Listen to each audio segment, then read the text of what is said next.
आफादा दिनै talent search खुंदों आरो बेहाय बेखेवगिरि महरै बिथाङा बाहागो लादों मा फोरमायगोन बे समाव आङो सिगांग्रो खाग्राबारि डक्टर दुलाराय बर' फरायसाफोरखौ आङो साबायखर बावगोन खारन बिथांमोना खोब नाजानायनि गेजेरजों उदालगुरि जिल्ला दुलाराय बर' फरायसा आफादनि खावलायनाय बायदियै जे दिनै बिथांमोना ब्रैथि जि रोंगौथि सायख' आनजाद जोंनि खाग्राबारि डक्टर दुलाराय बर' फरायसा आफादनि सिङाव थानाय जिखिनि गुदि फरायसालिफोर दङ बिनि थाखो 3 थाखो 4 थाखो 5 गासै मोनथाम क्लासनि फरायसाफोरखौ लानानै दिनै खोब मोनसे मेहेरगोनां भाबै बिथांमोना जि टेलेन्ट सार्च बे एग्जामखौ दिनै खुंफुंदों आरो बेवहाय आङो उदालगुरि जिल्ला दुलाराय बर' फरायसा आफादनि जानानै आङो बिथांमोननि जि टेलेन्ट सार्च जि खुंनाय जि हाबाफारि आं बेवहाय बाहागो लादों आङो दिनै बाहागो लानानै आङो बेखौनो दिनै गोजोननाय फोरमायगोन जे बिथांमोना जि मोनसे जोंनि फरायसाफोरखौ लानानै जि मोनसे थुलुंगाखां बा आथिखालाव जोङो बयबो मिन्थियो जे सासे फरायसाया जुदि दिनैनि समाव जुदि जोङो गोरों जानांगौब्ला जुदि जोङो सासे फरायसाया जुदि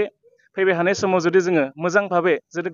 गोजौ सोलोंथाइ जुदि लानांगौब्ला जोंनो उन्दैनिफ्रायनो जोंनि जि मोनसे गुन गोनां जि मोनसे सोलोंथाइ जों बेखौ होनो हानांगोन खारन नैबे जि मोनसे टेलेन्ट सार्च जि खुंनाय बेबो मोनसे गुन गोनां सोलोंथाइनिनो मोनसे बाहागो खारन आथिखालाव जोङो बयबो मिन्थियो जे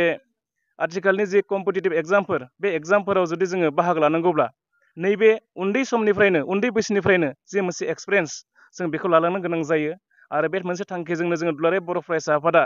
जोङो नैबे जि मोनसे हाबाफारि बे हाबाफारिखौ मोनफ्रोमबो दख'राखौ खुंनो बिथोन होनाय बायदियै दिनै खाग्राबारि डक्टर दुलाराय बर' फरायसा आफादा बे हाबाफारिखौ मावफुंदों खारन जोङो जिल्ला दुलाराय बर' फरायसा आफादा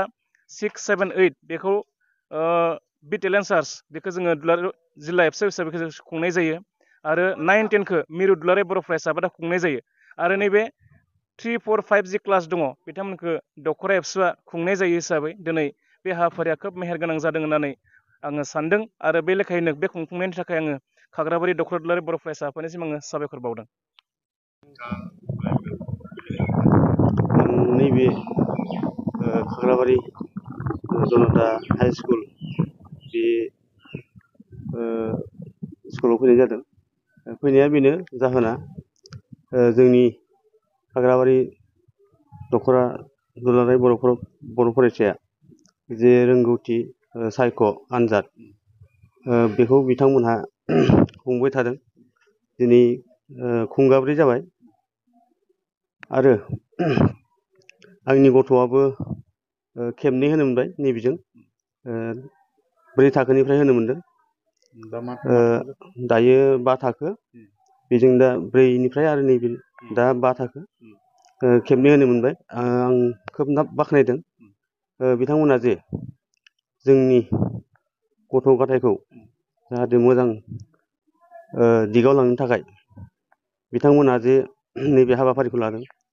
आं बेखौ आंनिफ्राय रोजा रोजा साबायखर बावहरो जाहाथे जोंनि गारजेन बिथांमोनहा बयबो बेखौ बाख्नायदों आरो बाख्नायनांगोन बिथांमोना जे जोंनि गथ' गथायखौ मोनसे मोजां फिथाइ होनो थाखाय नाजादों